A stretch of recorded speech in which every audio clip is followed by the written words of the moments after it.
ప్రభువైన యేసుక్రీస్తు యొక్క పరిశుద్ధ నామములో మీ అందరకు అమలాపురం హౌసింగ్ బోర్డు క్రీస్తు సంఘము మరియు కాకినాడ బాపూజీ నగర్ క్రీస్తు సంఘముల తరపున సత్య సువార్త అనే మా టీవీ ప్రసారాలకు స్వాగతం తెలియజేస్తున్నాం. ఇవాళ ధ్యానాంశం ఏంటంటే, మీ కొరకు తలుపులు తెరవబడతాయి. ధ్యానాంశం ప్రార్థన చేసుకుందాం. పరలోకమందున్న మా ప్రియ తండ్రి, పరిశుద్ధుడా, నీ పరిశుద్ధ నామమునకు స్తోత్రములు స్తుతులు తెలియజేస్తున్నాం తండ్రి. ఇవాళ నీ కొరకు తలుపులు తెరవబడతాయి అనే అంశాన్ని గురించి మాట్లాడుతూ ఉండగా, నీవే నాతో ఉండి మాట్లాడమని క్రీస్తు నామములో ఈ ప్రార్థన చేయుచున్నాను తండ్రి, ఆమేన్. మీ కొరకు తలుపులు తెరవబడతాయి. మనం ఒక్కొక్కసారి అనుకుంటూ ఉంటాం, దారులన్నీ మూసుకుపోయినాయి అని మాట్లాడుకుంటాం. అంటే మనం ఏదైనా చేద్దాము అనుకుంటే మనం ముందుకు వెళ్ళలేనప్పుడు మనం ఏమనుకుంటాం అంటే తలుపులు మూయబడ్డాయి. ఎందుకంటే తలుపులు తీస్తేనే మనం లోపలికి వెళ్ళగలం. కానీ ఇప్పుడు స్కూల్కి వెళ్తున్నారు అనుకున్న పిల్లలు, తలుపులన్నీ వేస్తుంటే ఎక్కడ కూర్చుంటారు వాళ్ళు? వెళ్ళి ఒక ఆఫీస్కి వెళ్తున్నప్పుడు తలుపులు తీసిన తర్వాతే వాళ్ళు లోపలికి వెళ్ళి కూర్చుంటుంటారు, వాళ్ళు విధులు నిర్వర్తిస్తూ ఉంటారు. ఎక్కడైనా జరిగేది అదే. తలుపులు మూస్తే లోపలికి వెళ్ళలేము, మనం ఏ పని కూడా మనం చేయలేము. మనం కనుక మనం చాలాసార్లు మనం అనుకుంటూ ఉంటాం, దారులన్నీ మూసుకుపోయినాయి, ఏం చేయాలో తెలియటం లేదు అని మాట్లాడుతున్న సందర్భాలు మనం అనేక సార్లు గమనించి ఉండొచ్చు. మనం కూడా అనేక సార్లు మాట్లాడి ఉండొచ్చు. అయితే ఆ తలుపులు తెరవగలిగినటువంటి వాడు ఎవరంటే దేవుడే. మీ కొరకు తలుపులు తెరవబడతాయి అంటే దేవుడు, ఆయన తలుపులు తెలిస్తేనే మనం ఆయన దగ్గరికి వెళ్ళగలం. అలాగనే ఆయన దగ్గర నుంచి ఏదన్నా పొందాలి అంటే ఆయన తలుపులు మూసివేస్తే మనం ఏమి కూడా మనం పొందలేము. మనం అందుకే దీర్ఘకాలంగా ఎదురు చూస్తున్నటువంటి, అది ఉద్యోగం కావచ్చు, వివాహం కావచ్చు, గర్భఫలం కావచ్చు, ఆర్థికపరమైనవి కావచ్చు, ఆరోగ్యపరమైనవి కావచ్చు, అభద్రత నుండి భద్రతాభావం కూడా కావచ్చు, ఇవన్నీ కూడా మనకి తెరవబడాలని చెప్పి మనం కోరుకుంటూ ఉంటాం. మనం గర్భఫలం తెరవబడాలని. ఎందుకంటే గర్భఫలాన్ని మూసేవాడు దేవుడే, తెరిచేవాడు కూడా దేవుడే. అంటే తెరవబడితేనే కానీ మన జీవితంలో మేలులు పొందగలం. దేవుడు యెహోవా ఇల్లు కట్టించని ఎడల దాన్ని కట్టువారి ప్రయాస వ్యర్థమే. గమనించండి, ఇక్కడ మనం ఏదైనా చెయ్యాలనుకుంటే దేవుడు అనుకోవాలి. అందుకే ఆకాశపు వాకిండ్లు విప్పి పట్టజాలనంత దీవెనలు మీకు ఇస్తానని చెప్పి మాట్లాడుతున్నాడు దేవుడు. అంటే మనం దేని కొరకైతే ఎదురు చూస్తున్నామో అవి పొందాలి అంటే దేవుడు తలుపులు తీయాలన్నమాట. దేవుని చేత తలుపులు తెరబడినప్పుడే మనం వెళ్ళి మనకు కావాల్సినవి తెచ్చుకోగలం. మనం ఇక్కడ మనం భౌతిక సంబంధంగాను ఆత్మ సంబంధంగాను రెండు రకాలుగా మనం చూడాలి. మనం ఇక్కడ తలుపులు తెలుసుకోవటం అంటే ఆత్మ సంబంధంగా చూడాలి, భౌతిక సంబంధంగా కూడా మనం చూడాలి. మనం ఇక్కడ ఫస్ట్గా మనం భౌతిక సంబంధంగా కనుక మనం చూసినట్లయితే యెషయా గ్రంథం 45వ అధ్యాయం 1వ వచనంలో దేవుడైన యెహోవా ఇలా మాట్లాడుతున్నాడు. ఏమని మాట్లాడుతున్నంటే, అతని పక్షమున జనములను జయించుటకు నేను అతని కుడి చేతిని పట్టుకొని ఉన్నానని మాట్లాడుతున్నాడు. ఇది ఎవరి గురించి మాట్లాడుతున్నాడంటే, ఇక్కడ దేవుడు కోరేషు గురించి మాట్లాడుతున్నాడండి. కోరేషు రాజు గురించి మాట్లాడుతున్నాడండి. ఏమని మాట్లాడుతుంటే, అతని పక్షమున జనములను జయించుటకు. అంటే ఒక రాజు జనములను జయించాలి, ఎక్కడికి వెళ్ళినా విజయాన్ని పొందాలి, ఓడిపోకూడదండి. ఓడిపోకుండా ఉండాలి అంటే దేవుడు మన కుడి చేతిని పట్టుకోవాలి, లేదా దేవుని యొక్క దక్షిణస్థం మన మీద ఉంచాలి. మనకి దేవుడు మన కుడి చేతిని పట్టుకోవాలి, లేదా దేవుని యొక్క దక్షిణాస్తము మన మీద ఉండాలి. అప్పుడే మనం ఏదైనా సరే చేస్తాం. ఇది ప్రతి ఒక్కరు తెలుసుకోవాలి. అందుకే అతని పక్షమున జనములను జయించుటకు నేను అతని కుడి చేతిని పట్టుకుని ఉన్నాను. అంటే దేవుడు అతనికి తోడుగా ఉన్నాడు. ఆ కోరేషు యొక్క కుడి చేతిని పట్టుకున్నాడు. నేను రాజుల నడికట్లను విప్పేదనని మాట్లాడుతున్నాడు. అంటే కోరేషు గనక ఎవరైనా గనక వ్యతిరేకంగా గనక వచ్చినట్లయితే, అంటే ప్రభువుని ఆశ్రయించిన వారు ఎవరైనా విరోధంగా వచ్చినట్లయితే, దేవుడు తెలియజేస్తాడు, సువార్తకు విరోధంగా ఎవరైనా వచ్చినట్లయితే నేను రాజుల నడికట్లను విప్పేస్తానని చెప్తున్నాడు దేవుడు. ఎవరి కొరకు? కోరేషు కొరకు అండి. ఇంకా మాట్లాడుతున్నాడు, ద్వారములు అతని ఎదుట వేయబడకుండా, అతను ఎక్కడికైనా వెళ్తున్నాడు అనుకోండి, ద్వారాలు వేయకుండా, అంటే అతను జయించుకుంటూ లోపలికి వెళ్ళిపోవాలి. అతను వెళ్తుంటే ద్వారాలు తెరవబడాలి. అంటే నేను అతనికి ఎప్పుడు కూడా ఎక్కడికైనా వెళ్తుంటే ద్వారాలు ముయ్యనివ్వను నేను. ఎవరైనా మూసినా కూడా నేను ఒప్పుకోనని చెప్పి మాట్లాడుతున్నాడు దేవుడు. అంటే దేవుని ప్రేమించిన వారి ఎడల దేవుడు చూపిస్తున్న కృప అన్నమాట. ఇది మనం తెలుసుకోవాలి మనది. అందుకే ద్వారములు అతని ఎదుట వెయ్యబడకుండా తలుపులు తీసెదను అని మాట్లాడుతున్నాడు. అని యెహోవా తాను అభిషేకించిన కోరేషును గురించి సెలవిచ్చున్నాడు అన్నది గమనించండి ఇక్కడ. అంటే కోరేషును దేవుడు అభిషేకించుకున్నాడు గనక అతని కుడి చేయి పట్టుకున్నాడు దేవుడు. అతనికి విరోధంగా వచ్చిన వారి నడికట్లు నిప్పేస్తాడని చెప్తున్నాడు.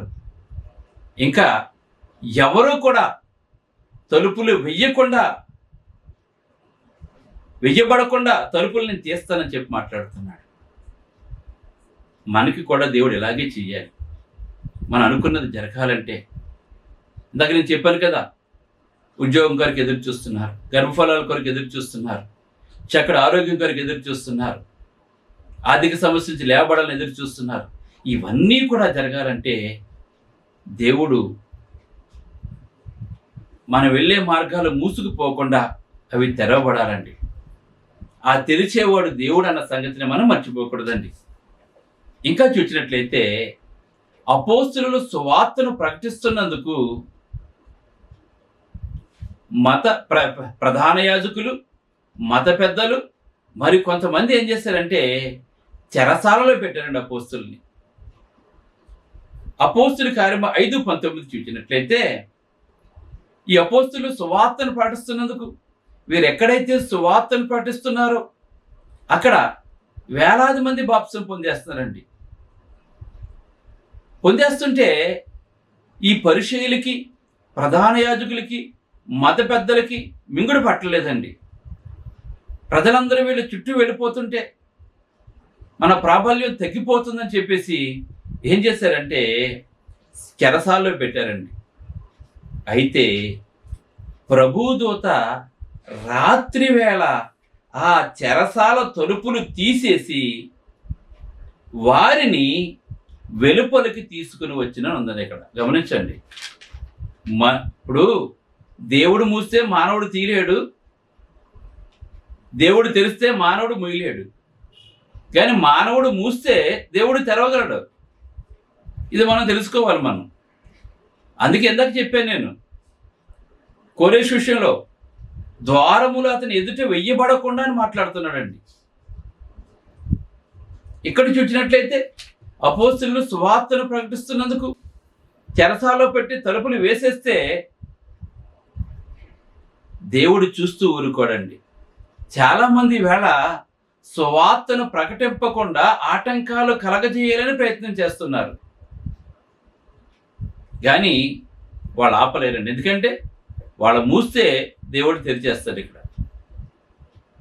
అందుకే మాట్లాడుతున్నాడు, ప్రభుదూత రాత్రి వేళ ఆ చెరసాల తలుపులు తీసి వారిని, అంటే అపోస్తులను వెలుపలికి తీసుకుని వచ్చును అని ఉందండి ఇక్కడ మనకి. గనుక దేవుని సంకల్పం ముందు మానవ బలము ఏమీ పని చెయ్యదు. ఇది తెలుసుకోవాలి మనం. కనుక దేవుడు ఎప్పుడు ఏమనుకుంటే అదే జరుగుద్ది. మనం అనుకుంటే ఏమీ జరగదండి.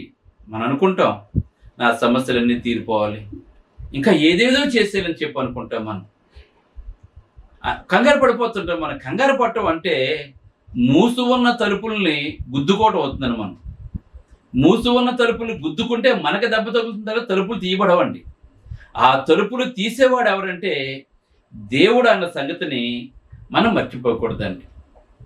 తలుపులు ఏ విధంగా తీయబడతాయో తెరవబడతాయో ఆత్మ సంబంధంగా కనుక మనం చూసినట్లయితే ఇక్కడ మనకు తెలియజేస్తున్నాడు, దేవుడు తెలియజేస్తున్నాడు. ఎలాగంటే అపోస్తుల కార్యములు 16వ అధ్యాయము 9-10 వచనాలు చూసినట్లయితే, ఇప్పుడు చూడండి, తెరిచిన తలుపులు మన జీవితాలను మార్చాయండి. దేవుడు కనుక తలుపులు తెరిస్తే మనం అడిగినవన్నీ మనకు వస్తే మన జీవితాలు మారిపోతుంటాయి. అంటే భౌతికంగానూ మారాలి, ఆత్మ సంబంధంగానూ మారాలి మన జీవితాలు. ఈ రెండూ జరగాలి అంటే ప్రభు తలుపులు మనకి తీయాలండి. కనుక దేవుని చేతిలో ఉంది, బహుమతి దేవుడు ఇస్తున్నాడండి. ఇప్పుడు మనం చూడండి, ఇప్పుడు మనకి క్రాచ్ కార్డ్స్ ఉంటుంటే మనం చూస్తుంటాం. క్రాచ్ కార్డ్స్ అండి, వాళ్ళకు కొన్ని బహుమతులు పెడుతుంటారు క్రాచ్ కార్డ్స్లోను, షాపింగ్ మాల్స్లోను. ఇప్పుడు దుబాయ్లోకి అటువంటి ప్రాంతాలకు వెళ్ళినట్లయితే బంగారం కొనుక్కున్నప్పుడు వాళ్ళ బంగారం కొన్న వాళ్ళకి స్క్రాచ్ కార్డులు ఇస్తుంటారండి. వాళ్ళు ఆ స్క్రాచ్ కార్డులోను వాళ్ళు అక్కడ డబ్బులు ఉండొచ్చు, బంగారం ఉండొచ్చు, రెండిట్లో ఏదో ఒకటి ఉండొచ్చు అండి. సపోజ్ ఒక వ్యక్తి ఒక 50,000 పెట్టి బంగారం కొనడానికి కూడా అతను స్క్రాచ్ కార్డు ఇస్తారండి. వాడు ఇస్తే అక్కడ వాళ్ళకి బహుశా మన ఇండియన్ కరెన్సీ 5,000 కావచ్చు, 10,000 కావచ్చు, 100 రూపాయలు కావచ్చు, 1,00,000 రూపాయలు కూడా కావచ్చు అండి. దాంట్లో ఒక్కొక్కసారి ఏకంగా విపరీతంగా ఉంటాయండి డబ్బులు. ఇప్పుడు మనం కొన్న వస్తువుకి డబుల్ వస్తూ ఉంటుంది. అది మనకి స్క్రాచ్ కార్డులో లోపల ఏముందో మనకు తెలియదు. మనకి దాన్ని మనం ఏం చేస్తాం, మనం స్క్రాచ్ చేసినప్పుడు మనం చూడండి ఎలా ఆతృత కలిగి ఉంటుందో చూడండి ఒకసారి. ఇందులో ఏముంది, గొప్పది ఉందా, తక్కువ ఉందా, చిన్నదని చూస్తుంది. అందులో చూస్తే తెలిసిపోతుంది మనకి. అలాగే దేవుడు కూడా రక్షించబడిన మన కొరకు దేవుడు అనేకమైన దీవులు దాచించాడండి. అవి మనం స్క్రాచ్ చేసుకోవాలి. క్రాచ్ చేసుకోవాలంటే ఏం చేయాలి, మనం దేవునితో ఉండాలి. కోరేషును దేవుడు తన కుడి చేయి పట్టుకుని ఎలాగైతే నడిపిస్తున్నాడో మనల్ని కూడా నడిపించినట్లయితే భౌతికంగాను ఆత్మ సంబంధంగా రెండు రకాలుగాను కూడా మనం బాగుపడుతుంటాం. మనం అందుకే దేవుడిని విడిచిపెట్టకూడదని మనం. దేవుడు ముందుగానే మన కొరకు చాలా సిద్ధపాటు చేశాడు దేవుడు. అందుకే దేవుడు ఏమి సిద్ధపరిచినో కంటికి కనబడవు, చెవి కనబడవు, మనుషు హృదయంలో గోచారము కావండి. ఈవేళ మనం ఈ క్షేమకరమైన స్థితిలో ఉన్నామంటే దేవుడు ఎన్నో మేళ్ళు మన జీవితంలో చేస్తాడండి. వెనక్కి తిరిగి చూస్తే ఒకప్పుడు మన జీవితాలు ఏంటి, ఇప్పుడు మన జీవితాలు ఏంటి అని చెప్పి మనకు అర్థమవుతూ ఉంటుంది మనకి. కనుక దేవుడు ఎప్పుడూ కూడా ఎవరిని తను ఆశ్రయించిన వారిని ఎప్పుడూ కూడా దేవుడు విడిచిపెట్టండి. సర్వశక్తుడు దుష్కారములు చేయడం అసంభవం చెప్పి దేవలేఖనం మనకు తెలియజేస్తుందండి. మనకి అనేకమైన బహుమతులు దాచి ఉంచాడండి. ఇప్పుడు చూడండి, ఆ స్క్రాచ్ కార్డు ఎప్పుడు ఇస్తారంటే ఏదైనా ఒక వస్తువుని మనం కొన్నప్పుడే ఇస్తారండి వాడు మనకి. ఏమీ కొనకపోతే ఇవ్వడండి. అలాగనే మనం దేవునితో ఉన్నప్పుడే ఒక్కొక్క బహుమతి దేవుడు మనకి అనుగ్రహిస్తూ ఉంటాడు. మనకి దేవునితో లేకపోతే మన బహుమానాల కొరకు ఎదురు చూడకూడదండి. మనం దేవునితో ఉన్నప్పుడే మన బహుమానాల కొరకు మనం ఎదురు చూడాలి. అందుకే ఇక్కడ అపోస్తుల కార్యములు 16:9 చూసినట్లయితే ఇక్కడ మనకేముందంటే, పౌలు త్రోయలో ఉన్నప్పుడు, అంటే త్రోయికి వెళ్ళాడు పౌలు సువార్తను ప్రకటించడానికి.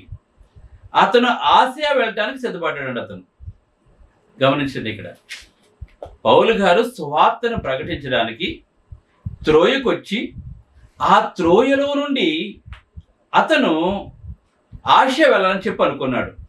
కానీ ఒక దర్శనము మాసిదోనియాలోని ఒక వ్యక్తి వచ్చి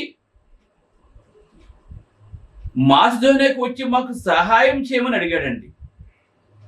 ఒక దర్శనం వచ్చింది. అప్పట్లో దర్శనాలు వచ్చి ఇప్పుడు కాదండి. ఏంటంటే నువ్వు ఆసియా వెళ్ళొద్దు అంటే ఏంటనమాట, ఇక్కడ నశించిపోతున్న వారు తలుపులు తెరవాలని, వాళ్ళు దేవుని యొక్క రాజ్యంలో చేరాలని దేవుని యొక్క ఆలోచన అయి ఉందండి. కానీ పౌలు ఏమనుకున్నాడు, త్రోయ వచ్చేసి ఆసియా వెళ్ళని చెప్పి అనుకున్నాడు. కానీ దేవుడు ఏం చెప్పాడండి, నువ్వు త్రోయలో నుంచి మాసిదోనియాకి వెళ్ళమని చెప్పి ఒక దర్శనాన్ని చూపించినప్పుడు మాసిదోనియాకి వచ్చి ఏం చేశాడు అతను, అక్కడ పౌలు మాసిదోనియా వెళ్ళి అక్కడ నుంచి ఫిలిప్పుకి వెళ్ళి అక్కడ గొప్ప సువార్తను ప్రకటించాడు. ఈ సువార్తను ప్రకటిస్తూ ఉన్నప్పుడు లూదియా అనే ఒక ఆమె హృదయం తెరవబడిందండి. గమనించండి ఇక్కడ. అంటే చూడండి, దేవుడు ముందుగా సిద్ధపరిచిన క్రియలండి ఇవన్నీ కూడా. అంటే ఆసియా వెళ్ళవలసిన పౌలు మాసిదోనియాకి ఎందుకు వచ్చాడు, అక్కడ నుంచి ఫిలిప్పీకి ఎందుకు వచ్చాడు అంటే ఏంటనమాట, నీ వెళ్ళవలసిన త్రోవ అది కాదు. ఇక్కడ కొంతమంది హృదయాలు తెరవాలి, వాళ్ళ దేవుని యొక్క రాజ్యంలో ప్రవేశించాలి. వాళ్ళ ప్రవేశించాలంటే నువ్వు వారికి సువార్తను ప్రకటించాలి. అప్పుడు లూదియా 14 నుంచి 16 వచనాలు చూసినట్లయితే ఆ లూదియా ఏం చేసిందంటే, అక్కడ ఆమె పౌలు గారు మాట్లాడుతున్నప్పుడు తన హృదయం తెరవబడినని చెప్పేసి అక్కడ ఏం చేస్తుందంటే తన ఇంటి వారు బాప్తిసం పొందినట్లుగా చూస్తున్నాం. ఒకవేళ పౌలు కనుక త్రోయ నుండి ఆసియాకు వెళ్ళిపోయి ఉన్నట్లయితే ఈ కుటుంబం రక్షించబడి ఉండేది కాదండి.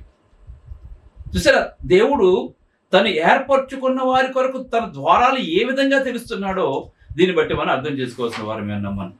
అంటే దేవుని యొక్క సంకల్పం మానవేట్ల ఎంత గొప్పదో దీన్ని బట్టి మనం తెలుసుకోవాల్సిన వారన్నాం. అంటే మనం రక్షించబడ్డాము అంటే నువ్వు దేవుని యొక్క సంకల్పంలో ఉన్నావు కనుక రక్షించబడ్డావు. నువ్వు ఆయన నిజంగా ఆశ వెళ్ళిపోతే ఆ లూదియా తన కుటుంబం రక్షించబడి ఉండేది కాదండి. పౌలు ప్రసంగం చేయటం వల్లనే లూదియా హృదయం తెరవబడింది.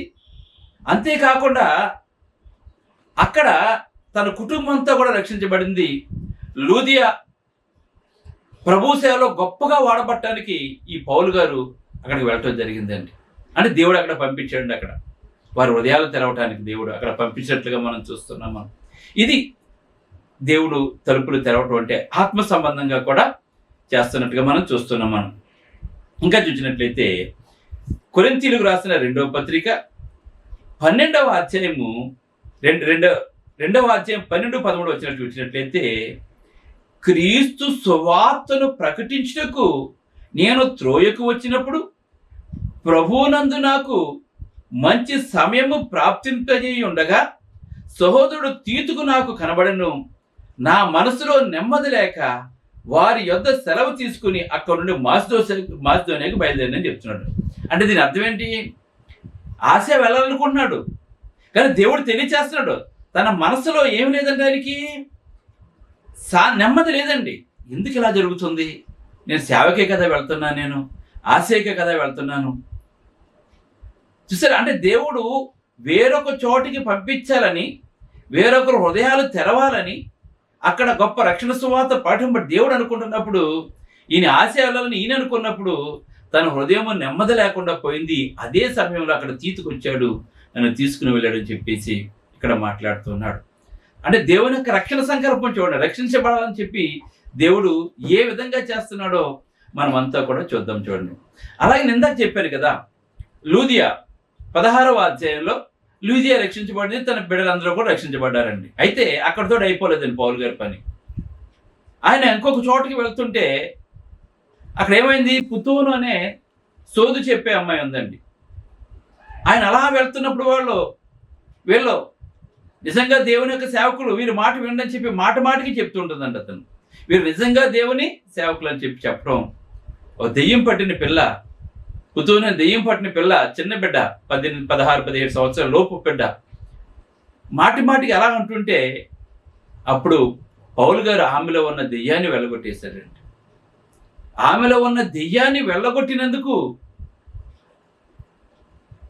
ఆ పిల్ల ఎవరింట్లయితే పని చేస్తుందో వాళ్ళ లాభం పోయినందుకు వాళ్ళ మత పెద్దల దగ్గరికి, ప్రధాన యాజకుల దగ్గరికి వెళ్తే వీళ్ళందరూ కూడా ఏం చేశారంటే, మనం ప్రకటిస్తున్న ధర్మశాస్త్రం ప్రకారంగా కాకుండా వేరొక దేవుడు ఉన్నాడని, యేసు మాత్రమే దేవుడని, మన ధర్మశాస్త్రానికి వ్యతిరేకంగా వీళ్ళు మాట్లాడుతున్నారు, వ్యతిరేకంగా వీళ్ళు ఏదో కొత్త బోధ చేస్తున్నారని చెప్పేసి వాళ్ళని బాగా చితకగొట్టి, బాగా కొట్టి ఏం చేశారంటే చెరసాలలో వేశారు. గమనించండి, ఇక్కడ చెరసాలలో వేసేస్తే చూడండి అక్కడికి దేవుడు పంపించడానికి కూడా కారణం ఏంటంటే అక్కడ జైలర్ యొక్క ఇల్లంతా కూడా రక్షించబడాలని దేవుని సంకల్పం ఏంటంటే వారు ఎంత బాధలో కూడా వాళ్ళు ఏం చేశారంటే అక్కడ వాళ్ళు బాగా కొట్టేసి కాళ్ళకి చేతులకి బొండలు వేసేసి చెరసాల్లో పడేసినప్పుడు వాళ్ళ సువార్తను ఆపలేదని వాళ్ళు మొదట ప్రార్థన చేశారు.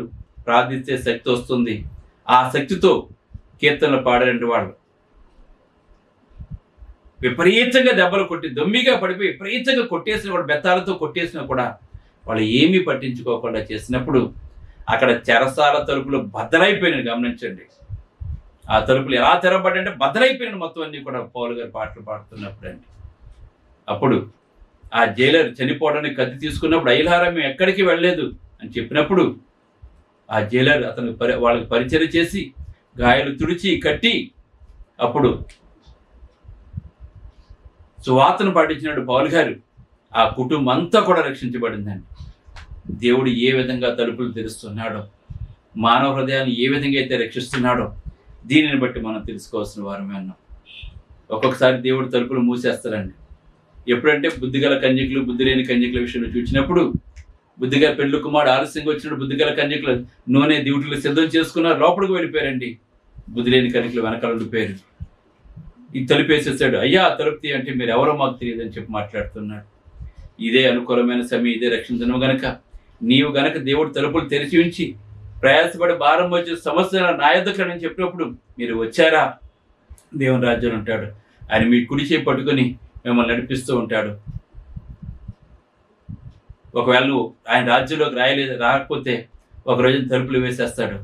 ఆ తర్వాత ప్రభా అన్నా కూడా మీరు ఎవరో నాకు తెలియదు, అక్రమం చేయాలి అంటాడు. అటువంటి పరిస్థితుల్లో మనం ఉండకుండా ఉండాలంటే ఆత్మ సంబంధంగా భౌతిక సంబంధంగా దేవుడు తలుపులు తెరిస్తేనే మనం విజయం సాధించగల గనక, దేవుడు మూస్తే మనం ఏమీ చేయలేం గనక దేవుడు తన తలుపులు తెరవాలి అంటే మన దేవునితో నిత్యము సంబంధం కలిగి జీవించాలి. అప్పుడే ఆయన మన కుడి చేయి పట్టుకుని మనం నడిపిస్తూ ఉంటాడు. మన విజయ పదంలో ముందుకు సాగిపోతూ ఉంటాం. ప్రభు అయిన యేసుక్రీస్తు వారి ద్వారా, ఆయన కాచిన రక్తం ద్వారా, కట్టిన సంఘం ద్వారా, మనం రక్షించబడటం ద్వారా ఆయన మనకు తలుపులు తెరుస్తున్నాడు. ఆయన లేదంటే రక్షించబడిన వారికి ఆ తలుపులు ఎప్పుడూ కూడా ఇంకా కష్టం అన్నమాట. ఇంక మనం కానీ ఆయన తెరుస్తున్నాడు, రమ్మని చెప్పి అంటున్నాడు. వస్తే నువ్వు గొప్ప మేలు పొందుతావు. ప్రార్థన చేసుకుందాం. పరిశుద్ధుడైన తండ్రి, పరలోకమందున్న దేవ, ప్రాటింపబడిన సువార్తగా నీకు స్తుతులు తెలియజేస్తుంది తండ్రి. నువ్వు తలుపులు తెరిస్తేనే తండ్రి మీ విజయం సాధించగలం, మీతో కలిసి జీవించగలం. ప్రభు నువ్వు నీతో సరిగా లేకపోతే తండ్రి తలుపులు మూసివేస్తావు తండ్రి. నీతో సంబంధం లేకపోతే తండ్రి గాలికి చెదరగొట్టి పొట్టు వల్లే మేము ఉంటాం ప్రభు. అటువంటి వారిగా ఉండకుండా ఉండటానికి ప్రతి ఒక్కరూ రక్షించబడి, అలాగనే ప్రభు నువ్వు తలుపులు తెరిచినప్పుడు అనేకమైన దీవెనలు దాంట్లో ఉంటాయి కనుక తండ్రి అవి మేము తీసుకోగలం కనుక నాయన ఆ దీవెనలన్నీ కూడా పొందేవారుగా మమ్మల్ని చేయమని, నిత్య జీవానికి వారసులుగా చేయమని క్రీస్తును వేడుకుంటున్నాం తండ్రి. ఆమె మీ అందరికీ వందనములు. బ్రదర్ జార్జ్ రాజు వారా, church of Christ, housing board, Amalapuram, near KIMS medical college, Konaseema district, 538201. Mobile number 9848730355, 929331747. Email ID georgerajuvara@gmail.com. Website www.helpingforpoor.com.